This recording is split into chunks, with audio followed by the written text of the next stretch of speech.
Seguimos con el siguiente vídeo del seminario 2 del tratamiento terapéutico integral y natural del método AMA.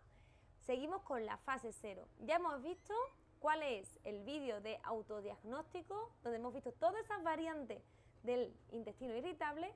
También hemos visto en el seminario 1 el reconocimiento de que hay un problema, un desequilibrio gastrointestinal y que no solamente es un desequilibrio gastrointestinal y emocional, sino que también es debido a una hipersensibilidad gastrointestinal.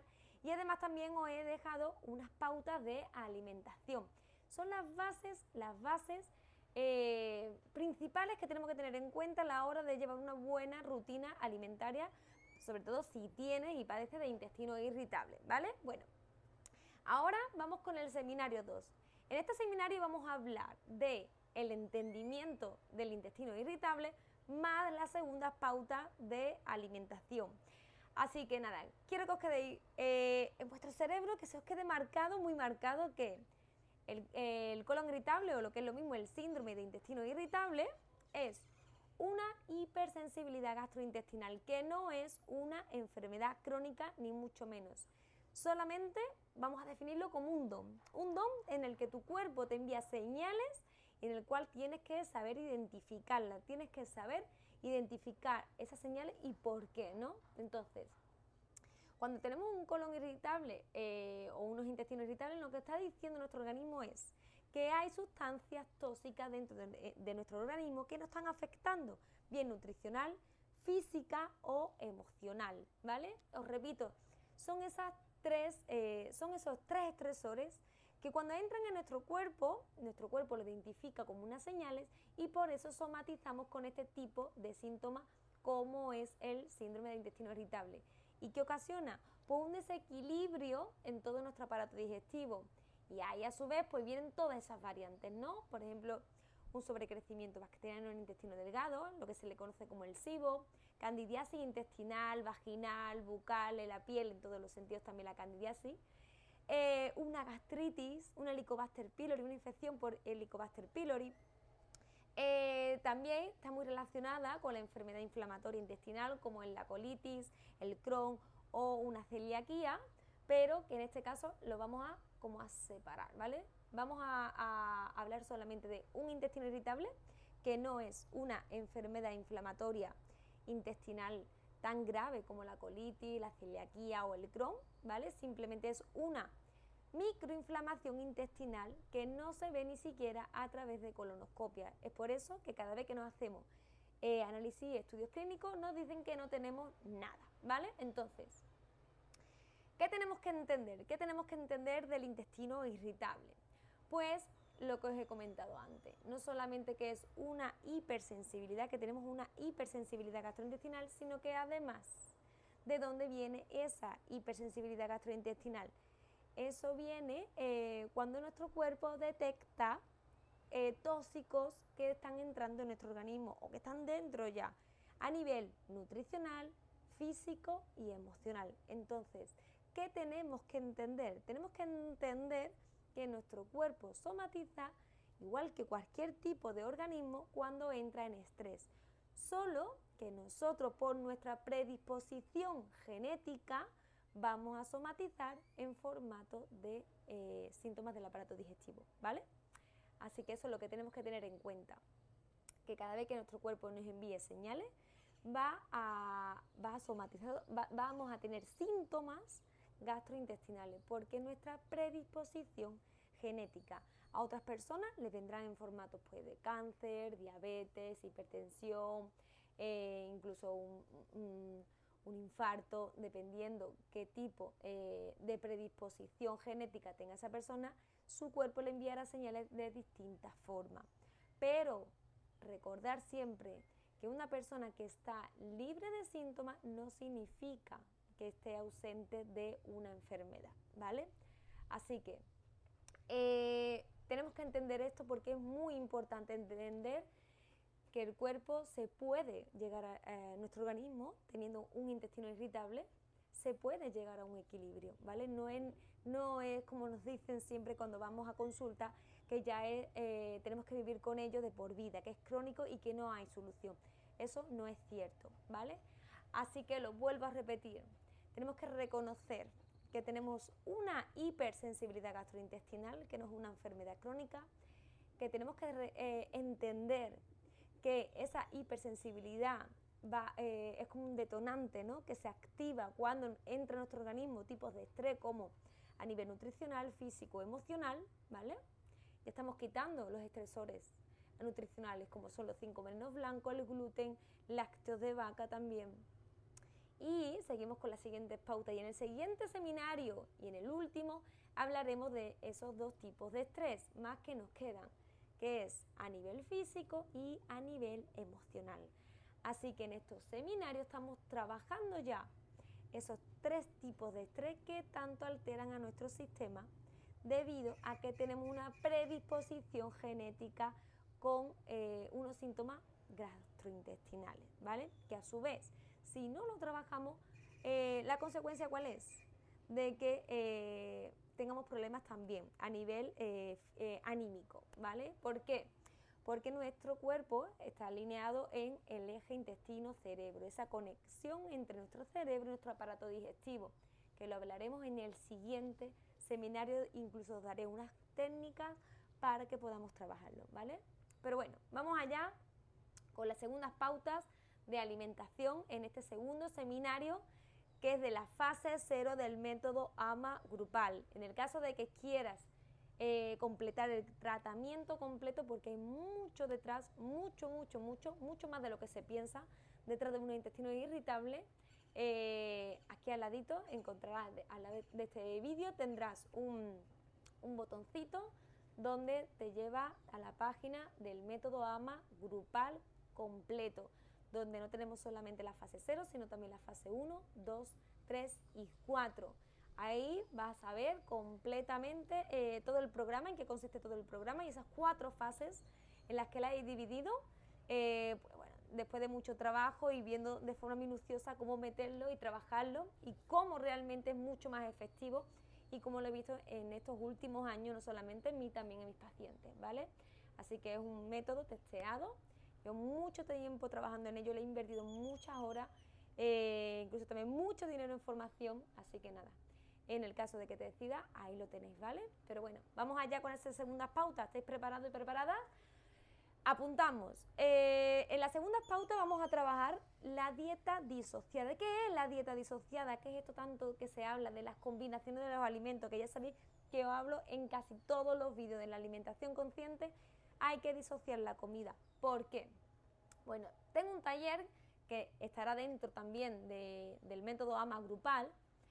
Es un taller muy completo donde hablo de todos. No me va a dar tiempo porque es un taller muy largo y si lo tuviera que hablar aquí se nos irían como 2 horas, pero os hago un breve resumen. En realidad, la dieta disociada, que es disociar, separar la comida, los alimentos, por carga densa, o sea, una carga más densa, como por ejemplo los carbohidratos y las proteínas y las grasas, lo que ocurrirá es que nuestro organismo trabajará mucho menos por dentro. ¿Y qué ocurre? Que por fuera tendrá mucha más energía y mucha más actividad.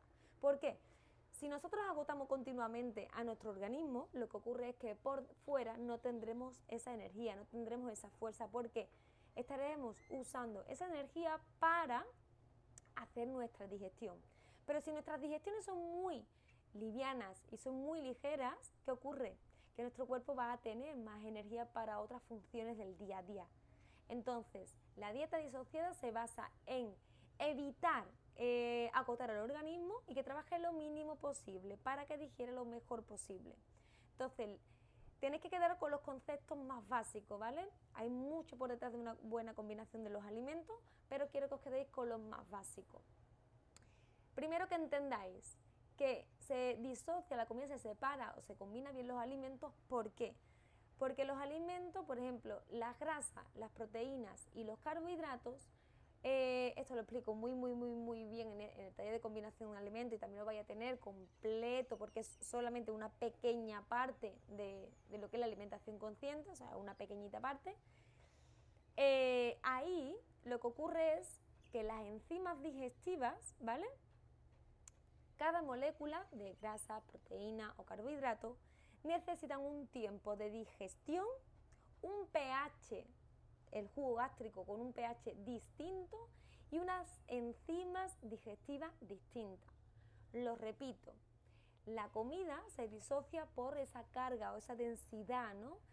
No va por las calorías, sino por esa carga, ¿no? Esa molécula, por ejemplo, como la de los carbohidratos, proteínas y grasa. Y ese tipo de macromoléculas, ¿vale? Que son moléculas muy grandes, lo que ocurre es que necesitan un tiempo de digestión, horas diferentes, un pH del jugo gástrico distinto y además también unas enzimas digestivas distintas. Por ejemplo, en los carbohidratos, una persona cuando come carbohidratos, ¿qué son los carbohidratos? El arroz, la pasta, el pan, incluso todas las bollerías también, ¿vale? Llevan carbohidratos. Y después los más simples, como son las frutas, ¿vale? Porque son carbohidratos simples porque son azuquitas y es mucho más simple. Después los más complejos, a lo que se le conoce como los carbohidratos más complejos, que es el pan, la pasta, el arroz, etcétera, etcétera, necesitan un tipo de pH menos ácido en el jugo gástrico y un tipo de enzima, que es la amilasa, que es una entre ellas, hay muchos tipos de enzimas, y la tialina, por ejemplo, la tialina la tenemos aquí en la saliva. Entonces imagínate, te vas a comer una ensalada, le vas a poner arroz y le vas a poner un poquito de pollo, pero es que además a tu ensalada le has metido aguacate, porque te han dicho que las grasas son muy buenas. Entonces tenemos que tener en cuenta que la grasa del aguacate, el arroz, que es un carbohidrato, y la carne, que utilizamos por ejemplo pollo, ¿vale?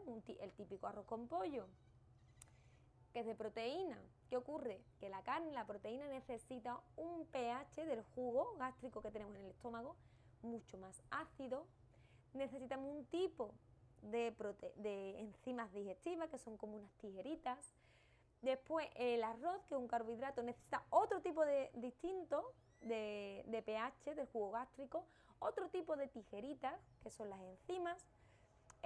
Además también no le puede dar ácido, porque si no inhibe parte de su tijerita que están en la boca y ya saltaríamos una digestión. Y después aparte las grasas. Las grasas necesitan otro tipo de digestión y se pueden combinar solo, por ejemplo, con los carbohidratos. Sin embargo, cuando lo metemos, por ejemplo, con una proteína, como por ejemplo el pollo, el aguacate, va a enranciar las grasas porque tiene un tiempo de digestión distinto al de las proteínas.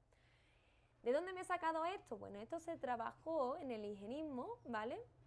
Hace muchos años, el doctor Shelton y el doctor Hay, que principalmente fueron los que se dieron cuenta, ¿no? Por el tiempo de digestión de las comidas, de los alimentos, donde los defendía a muerte, mucha gente los criticaba, hasta que se dieron cuenta que cada vez que una persona comenzaba a practicar esta parte que es del higienismo, ¿no?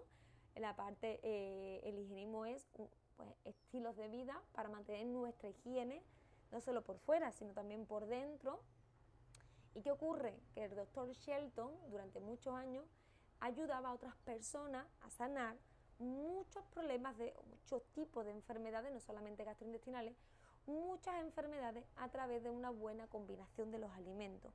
Y esas personas recuperaban su salud porque por dentro trabajaba muy poquito el organismo y lo que hacía es que esa energía que no utilizaba el organismo la usaba para reparar todos esos daños que tenía, ¿vale? Entonces, es para todo el mundo una dieta disociada, debería todo el mundo hacerla porque va a tener no solamente buenas digestiones, sino que le va a ayudar en todos los sentidos, ¿vale? No solamente para tener una enfermedad, sino para su salud, para obtener más energía y para mejorar su calidad de vida, ¿vale? Entonces, quiero que os quedéis con ese concepto, que la dieta disociada, la combinación de los alimentos, no solamente se basa en combinar los alimentos, hay que saber y entender el porqué, ¿vale?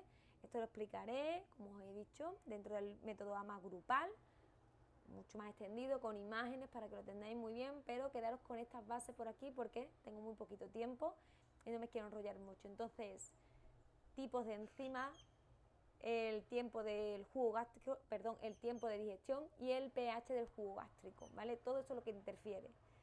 Entonces, cuando disociamos y separamos y, por ejemplo, tomamos una ensalada con un arroz integral y un sofrito, por ejemplo, ¿qué ocurre? Que nuestro cuerpo no tiene que trabajar mucho. ¿Qué pasa? que esa energía que no está utilizando para la digestión la va a ayudar para reparar todo aquello que necesita el organismo. Y las digestiones, en vez de tardar 30 y tantas horas, como se habló hace poquito en un estudio, que podía tardar incluso hasta 35 horas en hacer una digestión, la haremos mucho más rápida, oscilando entre 4 y 5 horas. Fijaros la diferencia tan grande, de 30 y tantas horas a unas pequeñas horas como 4 o 5 horas, ¿vale? Entonces, principalmente se basa en eso. Os voy a dar algunas pautas y estas son, así que vamos a apuntar. Las primeras pautas que tenéis dentro de la alimentación consciente, combinación de los alimentos y todo lo que hay detrás del higienismo y todo lo que hay detrás de un intestino irritable, estas son las pautas más básicas que tenéis que tener en cuenta, y es, a la hora de la comida, siempre que vayáis a comer fruta, elegir un tipo de fruta. ¿Por qué? También hay unas pautas dentro del tema de la fruta, ¿vale? Así que os recomiendo, no vayáis a lo complicado. Cuando vayas a comer fruta, no la vayas a comer como postre, sino antes de las comidas, al menos unos 40 minutitos, una hora antes, ¿vale? Mientras estáis preparando la comida podéis comeros una fruta. Elegimos una, y si tienes hambre, más hambre, puedes volver a comer una segunda pieza de la misma fruta.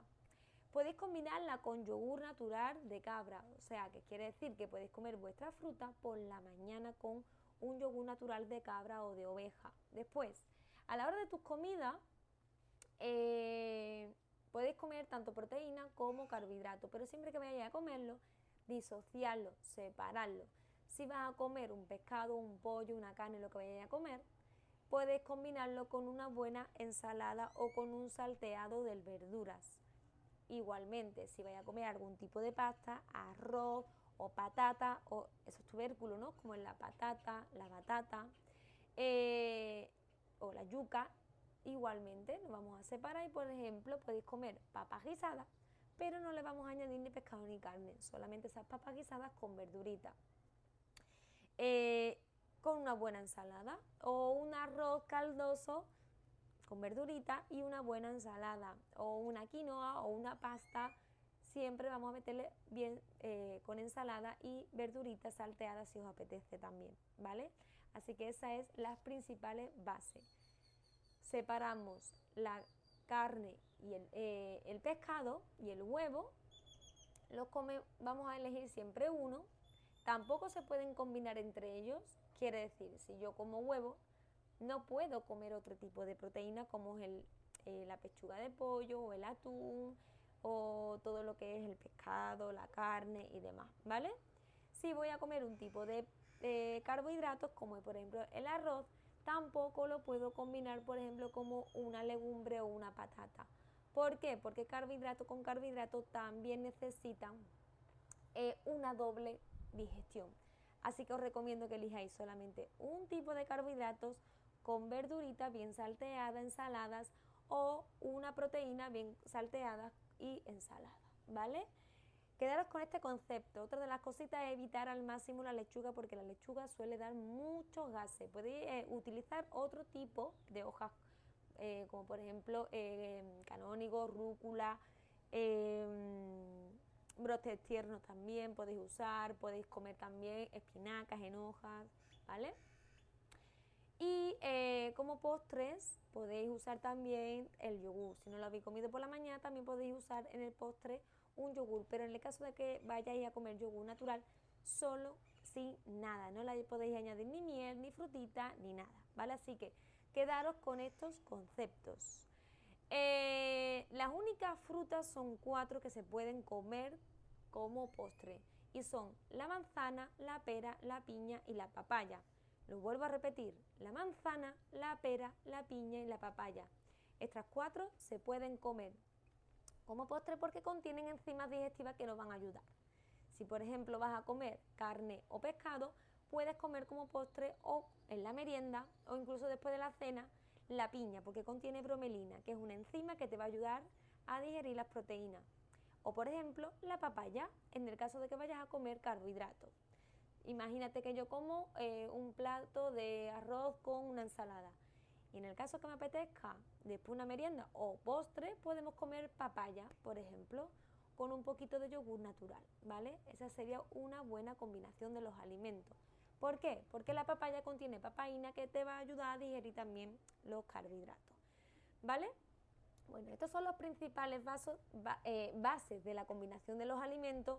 Sé que es un poco complejo, además también hay que entender muy bien los tiempos de digestión, cuáles son esas enzimas que intervienen y sobre todo es entenderlo, porque yo siempre digo, cada vez que nuestra mente es consciente y sabe en realidad por qué, cuando tú entiendes el porqué de las cosas, cuando lo vas a practicar, eres consciente, tú dices, esto es por esto, y no puedo comer esta fruta porque lleva azúcar y va a fermentar con la proteína, pero si por ejemplo como una piña que contiene bromelina y lo como después de un pescado o una carne, me va a ayudar a digerir porque lleva esa enzima, ¿vale?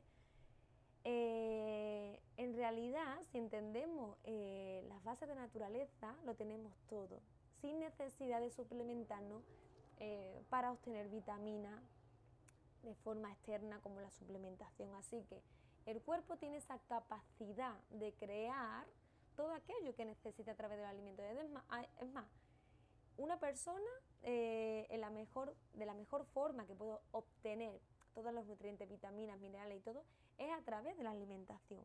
Pero no solamente cómo nos alimentamos, sino cómo lo hacemos también, porque nuestra mente, nuestros pensamientos también influyen mucho en nuestros tiempos de digestión.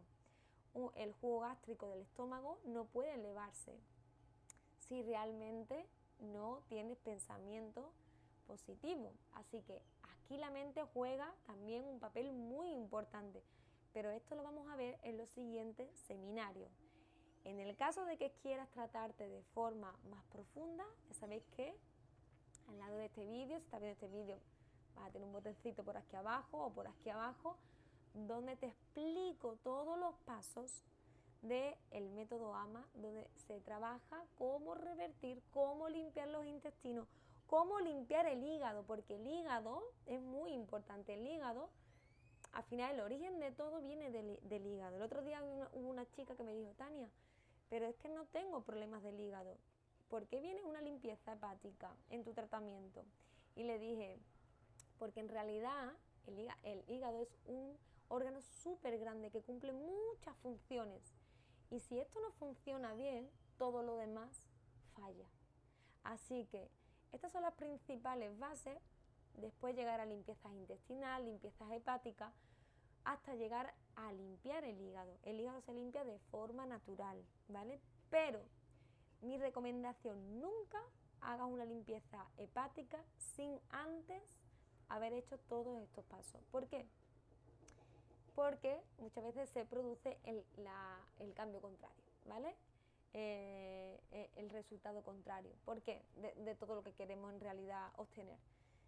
Porque una persona que no ha trabajado nunca la alimentación, cuando llega el momento de la limpieza hepática, le va a dar como ansiedad, no le va a sentar bien y se va a sentir defraudada porque no ha sabido llevarlo a cabo bien debido a que previamente hay que llevar unos pasos anteriormente, ¿vale? Así que os recomiendo siempre que antes de hacer una buena limpieza intestinal y hepática, es importante que hagáis estos pasos que os estoy recomendando del seminario 1 y el seminario 2.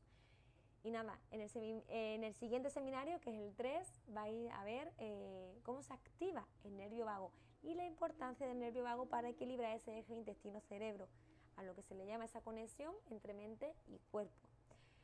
Pues nada, en canal de Telegram os voy a dejar también un vídeo para que sepáis también si tenéis o no un exceso de Candida albicans, muy típico también en personas que tienen unos intestinos irritables. Así que en el canal de Telegram te espero con un vídeo explicativo para que hagas una prueba casera muy facilita, ¿vale? Para determinar si tienes exceso de Cándida, que esto lo explica muy bien Andreas Mori, ¿vale? Que es médico en Ayurveda. Un besito muy grande y nos vemos en el próximo seminario.